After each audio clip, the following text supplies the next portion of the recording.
का हो गई लो? अरे तो चकनाचूर हो गई।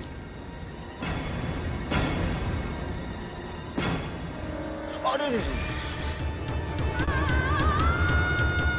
क्या करते हो? ये सब बाद में हो जाई। अरे भाई तार भाई आयल बड़ा तारा से मिले खातिर जा अपना भाई से मिल लो। उनका हमने पर तो विश्वास ही नहीं किया। वो तोहरे मुंह से सच्चाई सुनने के चाहता रहा।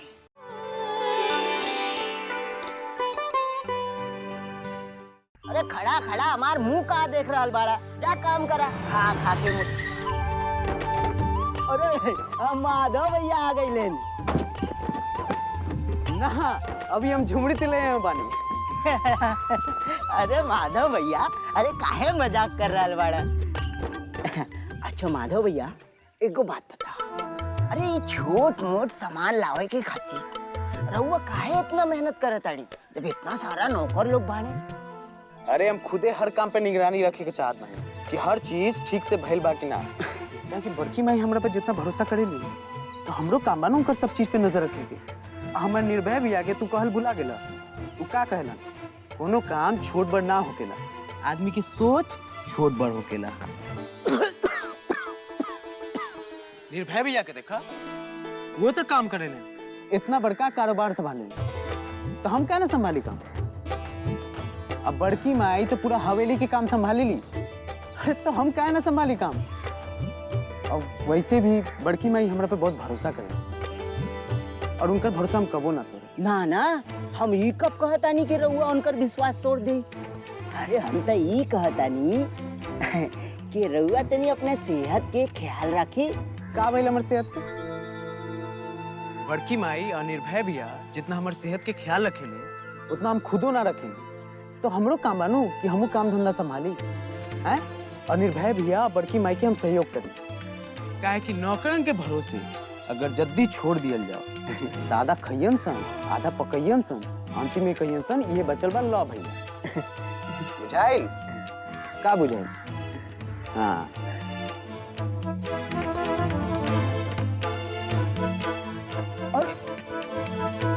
माधव भैया, इस तरह के चोट कैसे लग गई बा? काम करे वाला के नु तनी मनी चोट लाग जाए। माधव भैया, हाँ बड़कन माई बुलाओ थाई। हाँ आओ तनी। मुंशी जी, हमरे को छोट काम करबो। आप बोलिए। तनी किशनवा को बोल दानू ऐसे गड़िया के साफ कर दे। ठीक?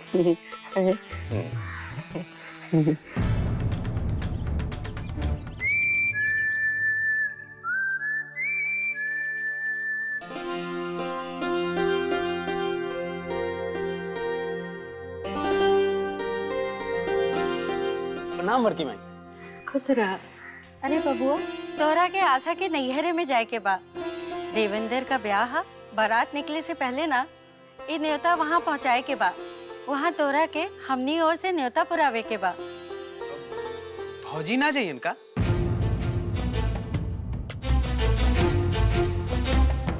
अरे तोहार चाचा बने के दिन नगीच आ गयल बा। ओकर 7वां महीना चलत है ना, तो ए बेरी कुछ ऊंच नीच हो गए तो फिर खराब हो जाए। 2 बेरी पहले ही खराब हो चुकल है। ऐसे आशा के अपन बहुत ध्यान रखे के होई। हम कहते ले है आराम करे के। और वैसे भी वहाँ जायल खाली एक रस्म बा। ये न्योता वहाँ पहुँचा दिया और जल्दी से चलैया। बारात में रुके का कोनो जरूरत नहीं खे। ठीक बा ना? ठीक बा बड़की माई।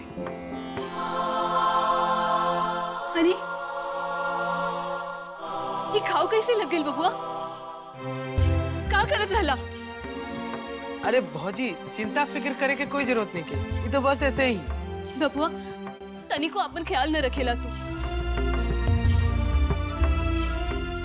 अरे तू अपन साड़ी काहे खराब करत हो? अरे बबुआ, जा अंदर जाके मरहम पट्टी करवा ला। हाँ कोयल, जल्दी से दूध गर्म करके ले आवा, पचमेवा डाल के, और बबुआ के दे दा। जा बबुआ, अंदर जाके मरहम पट्टी करवा ला और ओहिदा से देवेंद्र के घर चल जाइया। ठीक बा बड़की माई।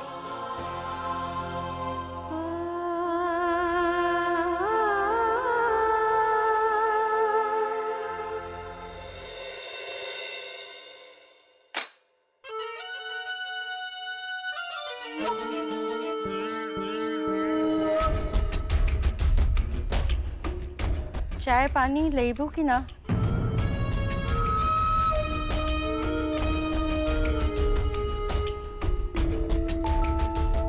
प्रणाम चाची। जी जी प्रणाम। तू यहाँ का करत बड़ा?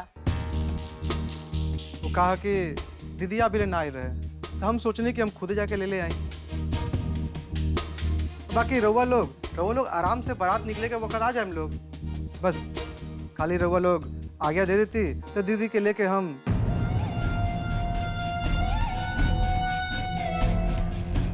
देखिए चाची जी, दीदी को हमनी के बहन भी है और रउआ लोग जानबे करेनी कि हमनी के यहाँ भतीजा के बियाह में ओकर तिलक ओकर बुआ लगावेले, न तो बारात ना निकले।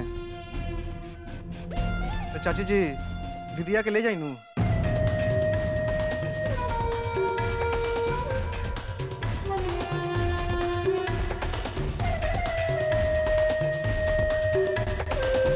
ना, आशा कहूँ ना जाई।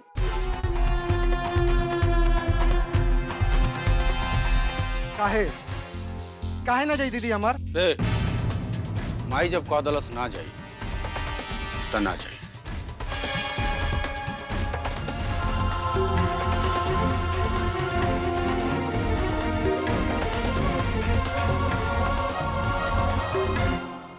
आखिर काहे ना जाई दीदी हमरा घरे?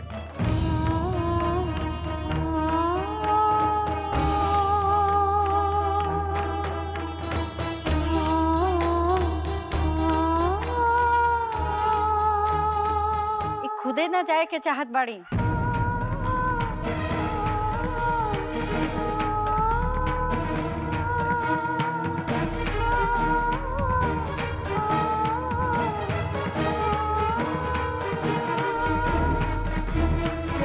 खुदे नहीं के जाए के चाहत कि रउआ लोग नहीं के चाहत लोग जाए देवे के? अरे हमार दीदी ऐसा हो नहीं के सकत कि हमार दीदी अपन भतीजा के बियाह में ना जाए। रउआ लोग के कारण उ नहीं के जाए के चाहत।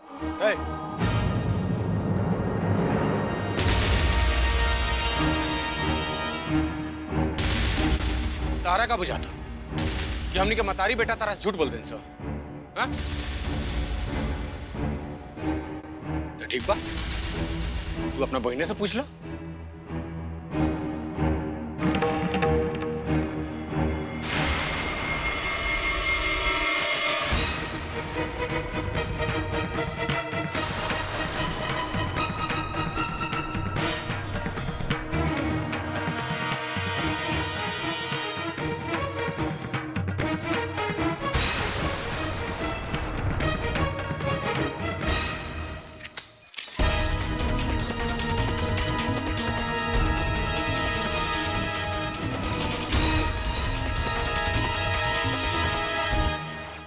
अरे क्या हो लो? अरे तो चकनाचूर हो गई।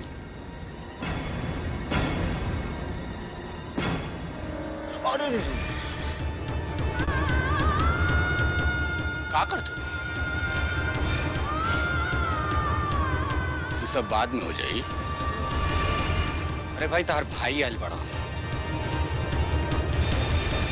तारा से मिले खातिर। जा अपना भाई से मिल लो। उनका हमने पर तो विश्वास है नहीं कि वो तोहरे मुंह से सच्चाई सुनने के चाहता रहा।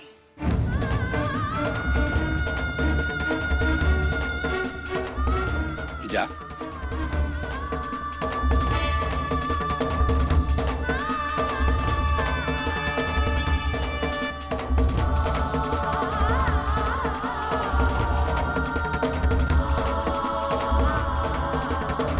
हम खुदे जाए के ना चाहता नहीं हुआ।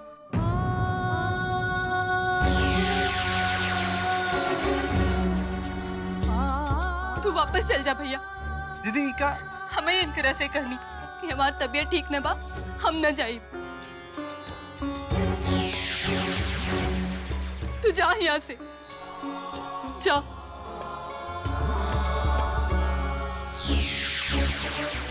झूठ झूठ बोला तार तू। ये सच है भैया, तू जा यहाँ से, रात के अबेर होता।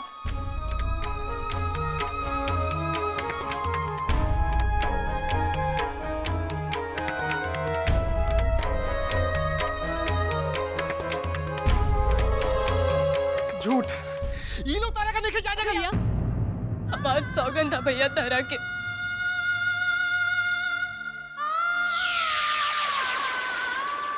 जा यहाँ से।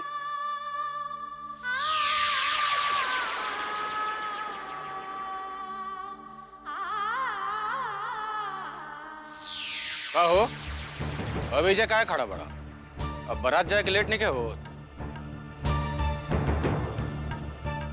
बाकी फिर चाय नाश्ता करके ही जाइबा।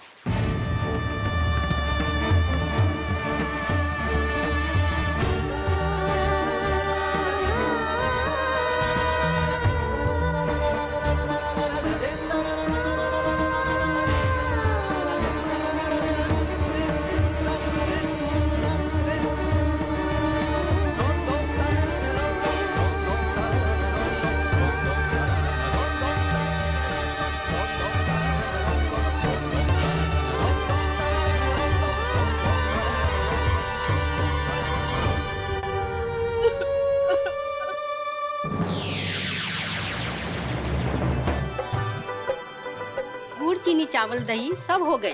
और इनमें सेब अनार सब सही हो गई। और एने बक्सा में बनारसी साड़ी और ए में संबंधी लोगिन और परजा पावन के कपड़ा। वाह सब हो गए। ये सब तो हो ही गई, बाकी बारात अभी तक ले काहे न निकलल?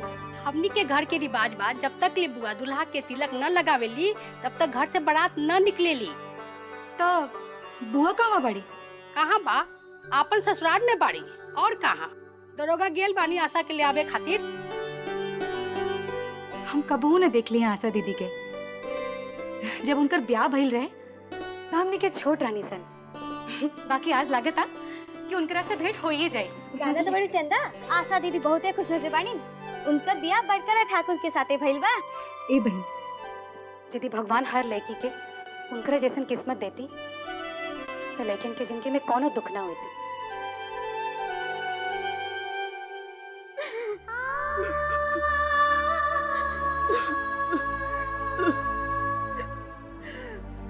हमरा के माफ कर दे भैया।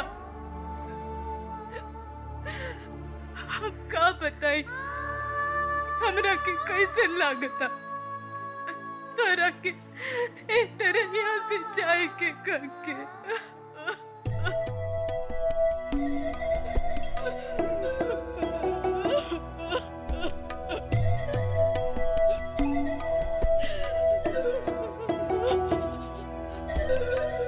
यहाँ का करत बाड़ू? रोवा तारी बेचारी औरी का। दुल्हन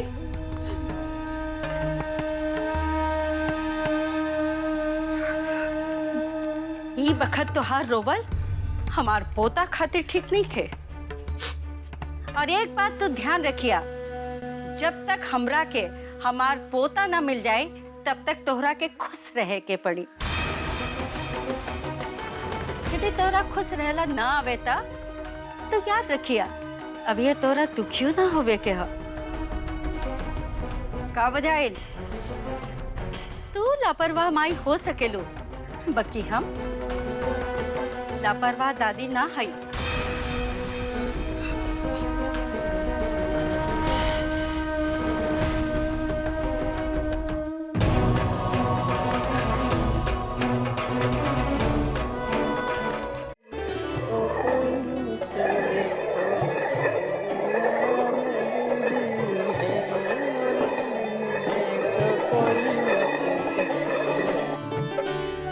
ए जी चिंता काहे करत आनी? अरे उ दोनों आवते हुई हैं सब। अरे हमरा ना दरोगा के गरम दिमाग के चिंता हो रहल बा। तू कहीं कुछ गड़बड़ कर दहलस, ओकर बचपना अभी तक गइल नहीं खे।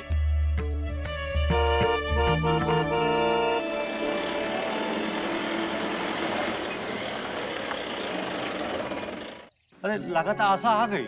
हाँ आशा दीदी आ गई, आशा दीदी आ गई, आशा दीदी आ गई। चाची आशा दीदी आ गई।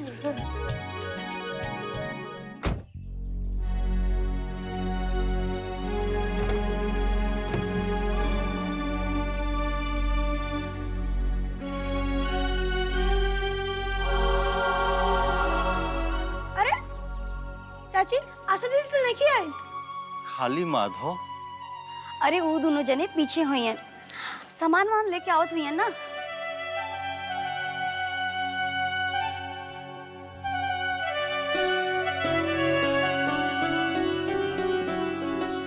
प्रणाम चाचा। प्रणाम चाचा। उठो बेटा, खुश रहो। बबुआ आशा, अरे तू तहरा संगे नहीं आइल का? बड़की माई कहली है कि अभी भौजी के आराम करल बहुते जरूरी बा। और वैसे भी भौजी के सियोरी एकदम नजदीके बानू। हम जल्दी चाचा बने वाला बनी, यही से बड़की माई ने उनकर नहावे दिली। कोनो बात नहीं खे, ए वक्त ओकरा आराम के ज्यादा जरूरी बा। अरे दरोगा कहाँ रह गेल बेटा? दरोगा भाई? दरोगा भाई कहाँ पड़ा?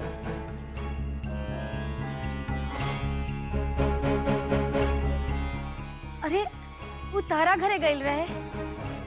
बाकी हमरा से तना भेटैलन।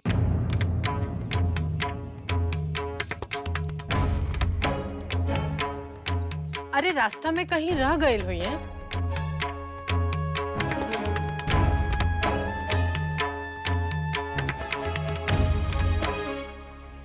रहुआ चला चाय नाश्ता करी। जा बेटा।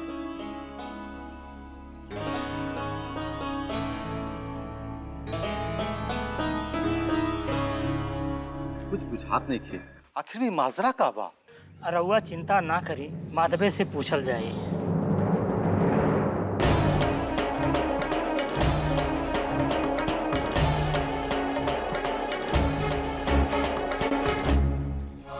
हमरा चिंता हो रहल बा।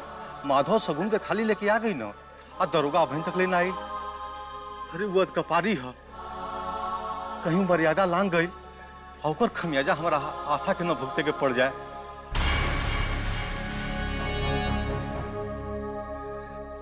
देखा बेटा, शादी ब्याह के घर बा, कोनो हंगामा ना होके पावे, ये बात का थोड़ा ध्यान रखिए।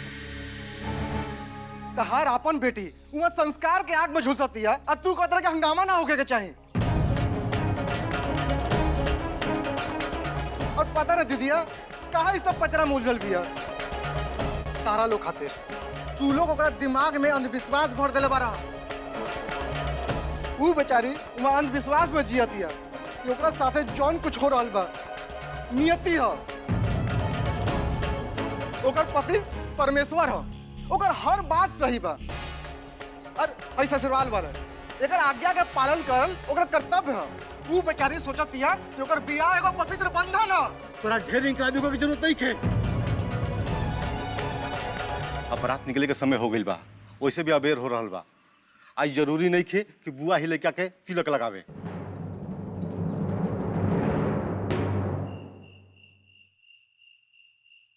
अरे वाह भौजी, आज तक बेसन के तरकारी बनवले बाड़ू। पूरा घर एक महक से गमकता।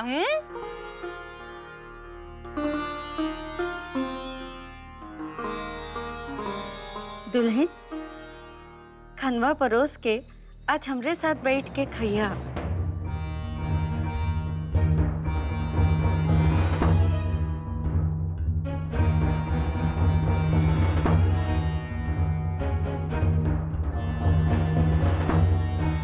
खड़ी काहे बड़ू, बैठा। मामी मामी हमारे साथ बैठा।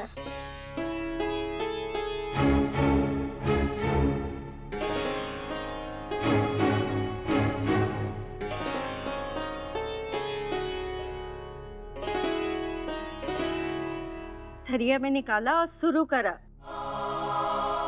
अम्मा जी, हम उनकरा आवे के बादे खाई। भौजी, माई कहा तारी खाए के तो मैंने खा लो, काहे नखरा पसारा तारू। अरे भैया अभी अबेर से आई।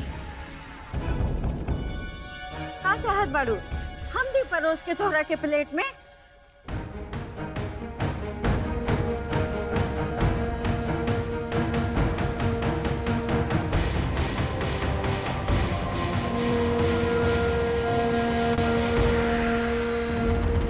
देखा दुल्हन, हम तोरा खातिर खाए के ना कहनी है, हम कहनी है आपन पैदा होए वाले पोता के खातिर।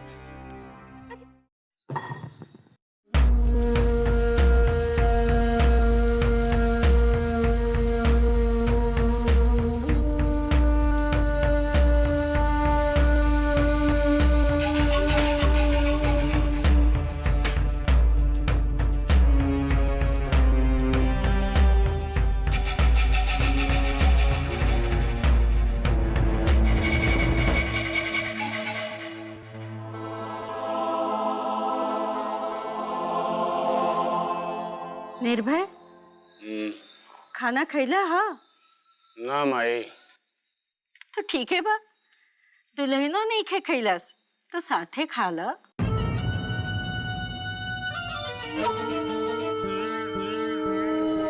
अरे वाह, एकरा कहल जाला पतिव्रता नारी। काहे ना भाई, पत्नी का ये फर्ज है कि वो पति से पहले ना खाए। वैसे खाली है कारण बा कि कोनो और ही कारण बा भूखे रहला के? भैया, हमरा तो लागता कि भौजी के देवेंद्र के बिया में जाए के ना मिलल और इसे मुंह फुलवले बड़ी। बाकी एगो बात पता बा, माई इनका से कहली कि हमरा साथे बैठ के खा ला, बाकी ना खैली।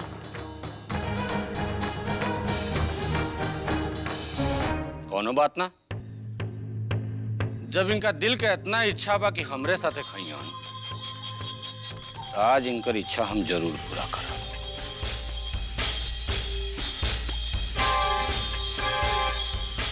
एगो काम करो, खाना कमरा में लेके आओ, आज हम अपना पत्नी के साथे खाए।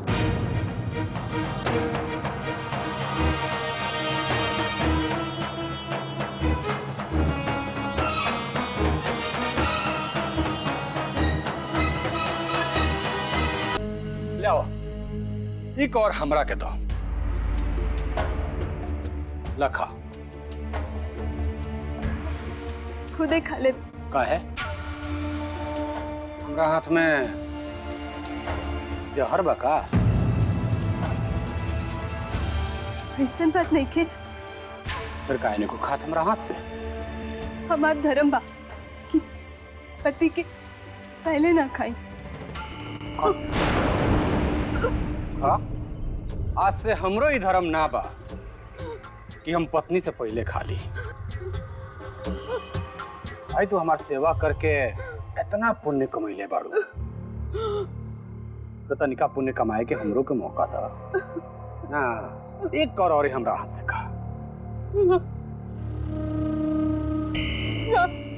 अरे तू तो रो तारू, का भाई? अरे भाई, तार पति तारा से इतना प्यार जतावता रहे, अब तू गाड़ी को रो तारू?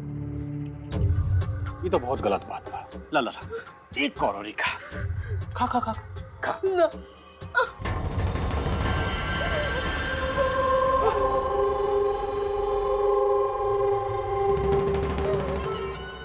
का बोलो? हाँ, तीत लग गई? कोनो बात ना, हम अभी तार तीता मिटाओ तनी। अरे हमी ने तुमको दर्द दिया है, हम ही करे इलाज, कुछ मीठा हो जाए आज। हाँ हमारे बाबू का। अरे हमार महारानी, एक बार अपना गुलाम के हाथ से भी खा ला। अरे खाना खा।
अब चला सब लोगिन बिहार के नाच गाने शुरू करा।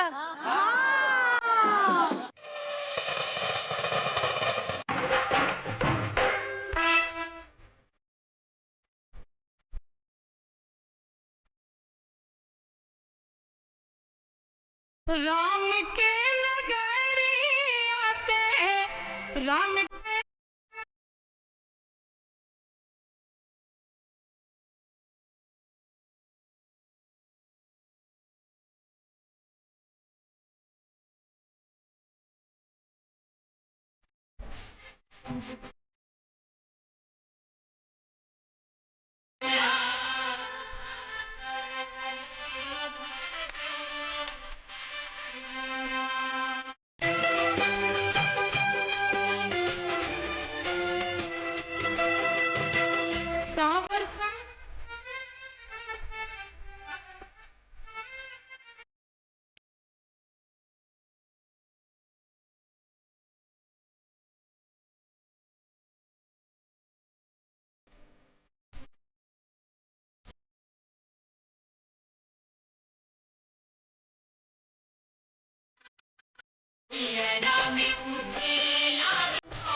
ए भैया, ये पीपी बजा के दिखावा। अरे पीपी ना, एकरा बांसुरी कहल जाला। बजा के दिखावा तब नहीं जानी। रुका तेरा बजाओ तनी।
चाचा जी, हमरा जाए के हुई। कहे बेटा, रात में ना चलवागा?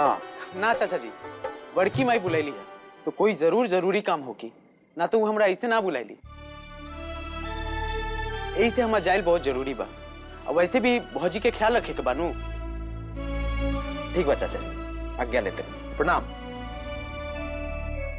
ए चंदा, कौने सोच में डूबल बाड़ू हो? का सोचत बाड़ू? कुछ खास ना, हम तो बस ये सोचत रहनी कि बांसुरी बजावे वाला के रहा।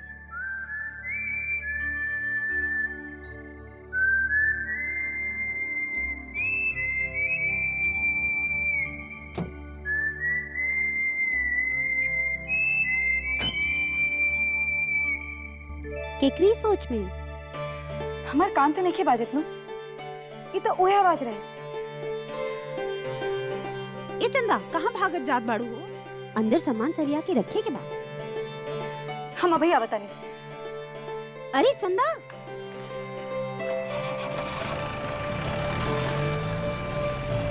अरे सुनो।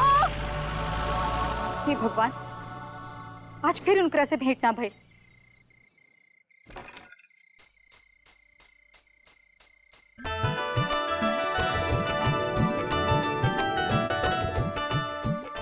इता उनकरे बांसुरिया हा।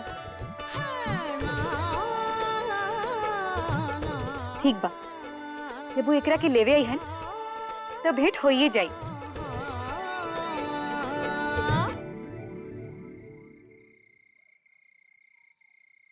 एक, दो, तीन, चार, पाँच। एक, दो, तीन, चार, पाँच। पाँच पाँच कुल 550 पुर गई। बबनी अब हम एकरा के रख दी थी। भगवान के कृपा बा कि देवेंद्र भैया के ब्याह से खूब देर ने एक बख्शिश मिल गई। अब हम आराम से सुत सकेली। बबनी काले उठ के हम सबसे पहले तहार फीस भर के आए और बाजार जाके तनी सौदा भी लेके आए।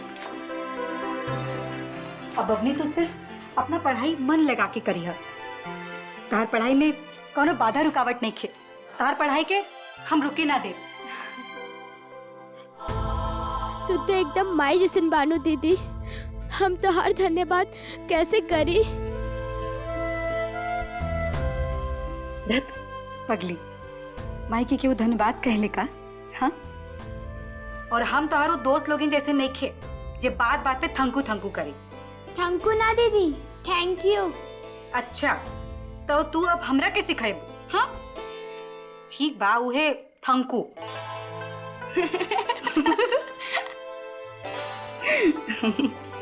अच्छा अब चला जल्दी से सूत जो, काले रिजल्टो आवे के है ना? हाँ दीदी, उही से तो डर लगा था। तनी गाना सुना देती तो सूत जाती। अच्छा ठीक बा, चलो।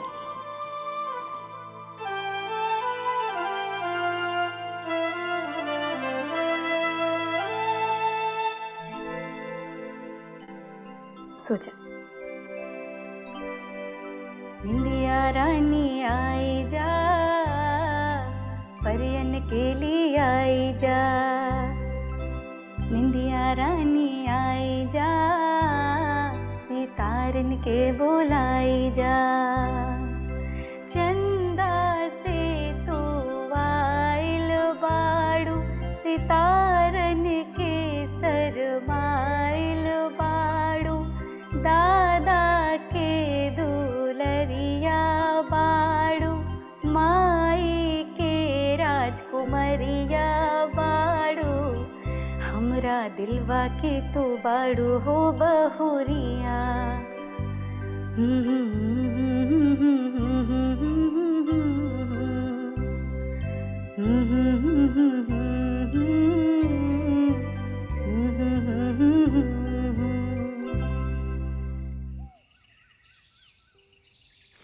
लाओ अब जल्दी से दूध पी लो।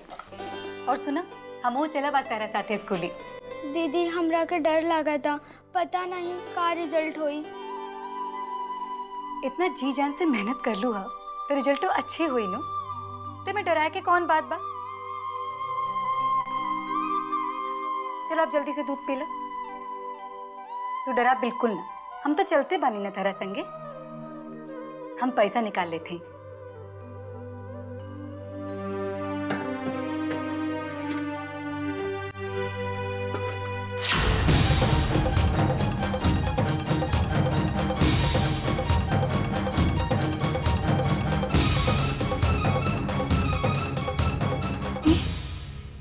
कहाँ गई?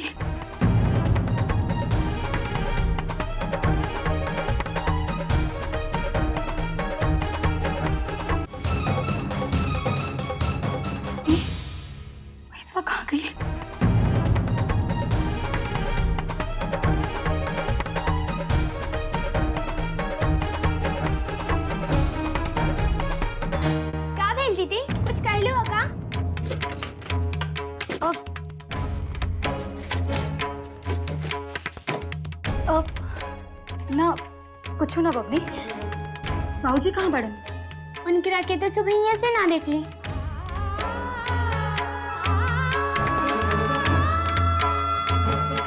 का दीदी कुछ काम रहेगा बाबूजी से? ना ना बबनी, कुछ काम न रहे। सुना बबनी, तो एगो काम करा, तू स्कूल ही जा। हमरा के एगो काम याद आ गइल बा। हम वो काम खत्म करके सीधे तार स्कूल आके फीस भर दे। ठीक बानो बबनी?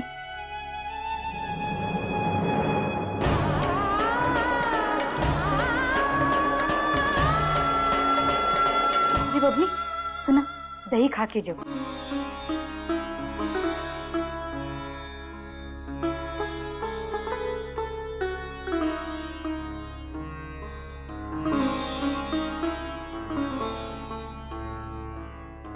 प्रणाम दीदी। जिया खुश रह बबनी।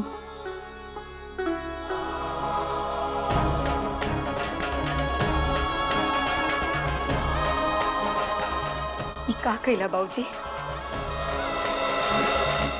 अरे आ रहीले छप रहीले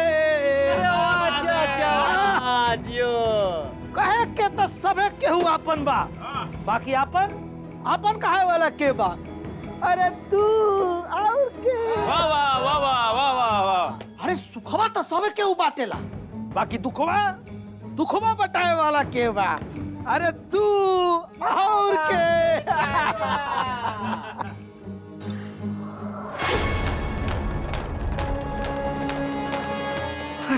अरे बेटा, अरे वो हम कहा, अरे सही चलिए।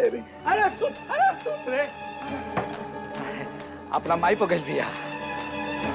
इस तरह वापस रखा और हमारा पैसा हमरा के वापस दे दो। हाय देखा लोग, बाप मुफ्त के दारू पिए ले और बेटी आए के हमरा से पैसा के हिसाब मांगतिया। ई जौन रुपया ई दैलन है वो पुरान हिसाब में चुकता हो गए।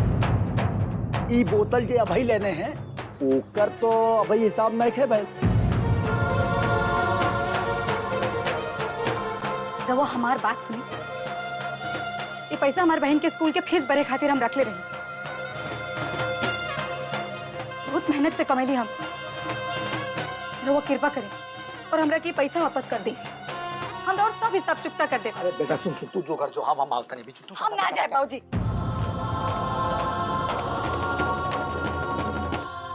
रवा हमार विश्वास करें, साचो हमरा और सब हिसाब चुकता कर दे। बस रवा हमारी पैसा वापस कर दी हमरा के। कर लेनी विश्वास, बाकी ये बताबा कहां से चुकता करबू, केकरा से लेके वापस करबू? ओकरा से जौन तरह बाबूजी के बचौलस है, वो दूसर गांव के आदमी से?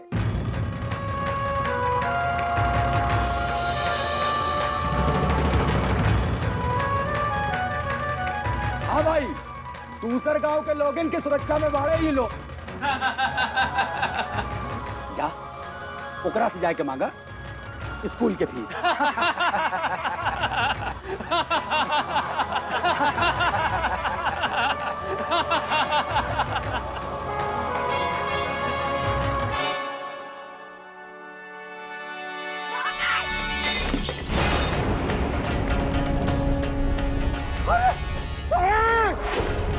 क्या कर रहे हो? अरे बाप रे बाप, अरे बाप रे बाप, अरे हमारे दिल का टुकड़ा आजाद भाई, कोनो हो जाएगी रे, कोनो ही जाएगी रे दादा। अरे तू हमरा के छोड़ के चल गई है दादा। भाग से मारी अपने आप के बाबूजी। अरे हम निकाला कर बहुत हो गई बाबूजी, अब तो यहाँ से बहुत हो गई। हमें फेंकना दरवाजा पे, चलिए चलिए आज हमरा के सब पटक लाओगे। अरे बाबूजी चलिए यहाँ से। बाबूजी हमरा का बुआ हाथ रे, चलिए बाबूजी यहाँ से। अंगना में बाबा दुआरे पे माँ, कैसे आए गोरी हम तोरे घर। मुंशी जी राम राम। का हो? अरे आज दिन भर गड़िए धोवत पोछत रहबा कि बाजारे जइबा? हम माधव भैया के इंतजार करत बानी। कहाँ गइल बड़े माधव भैया? अपने बाबूजी के नहलाए धुलाए खातिर गइल बाड़न।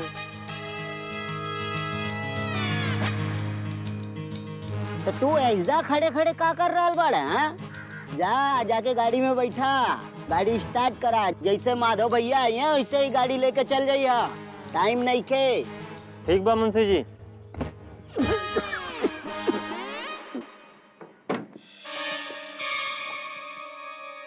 माधव भैया आजकल तू बहुत काम कर रहा बाड़ा। हाँ? तरा काम के बोझा के कुछ कम करे के जरूरत बा। मालिक से ही बतावे के पड़ी कि डिलीवरी के वक्त गाड़ी खड़ा के ना जाने कहाँ अंतर्ध्यान हो जालन। हेडमास्टर साहब से बतियावे के पड़ी कि हमरा एगो और ही मौका दे दी।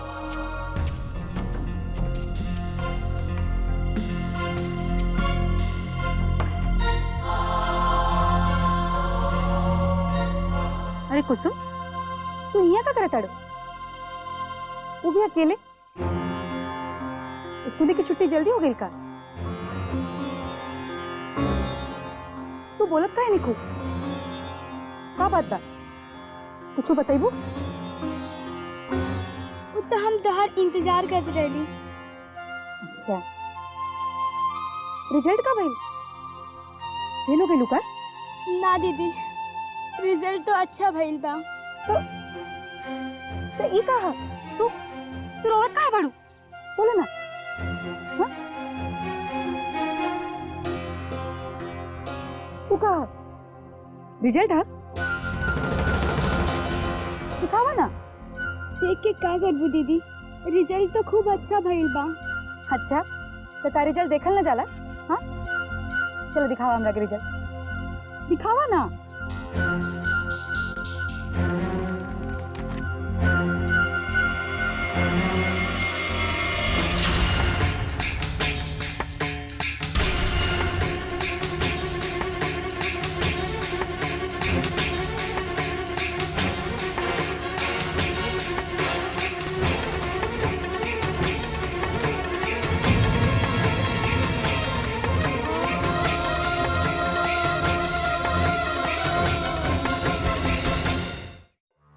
बाकी तो फिक्र मत करो, हम जाए अपन ससुरारी जरूर जाए,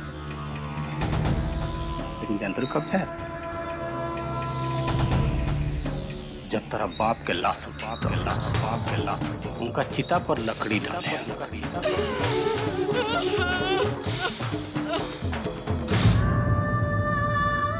अरे अरे क्या हो गई हो? करूँगा मत, चुप हो जा, चुप। बोले उसकी मत करो।